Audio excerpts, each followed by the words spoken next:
Halo guys, jumpa lagi di channel YouTube Fokus Android. Jadi pada video kali ini saya akan membahas cara untuk mengganti shortcut atau pintasan aplikasi di layar kunci HP Samsung. Jadi ini merupakan fitur terbaru dari HP Samsung yang dimana kita dapat mengganti shortcut pada layar kunci.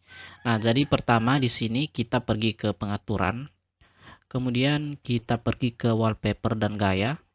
Nah, pada bagian wallpaper dan gaya ini ada dua pilihan di bagian atas, yang di sebelahnya ini untuk pengaturan untuk home pack-nya. Kemudian yang di sebelah ini pengaturan untuk layar kunci. Kita tekan yang di sebelah kiri. Oke, jadi ini kita sudah masuk ke pengaturan layar kunci. Nah, yang dimaksud dengan shortcut tadi itu yang dibahas ini ya, yang dua ini sebelah kanan dan kiri. Jadi secara defaultnya shortcutnya itu aplikasi kamera dan telepon. Jadi kita bisa mengganti dengan cara tekan pada shortcutnya. Kemudian di sini sudah ada pilihan, kita dapat mengganti dengan pintasan lain.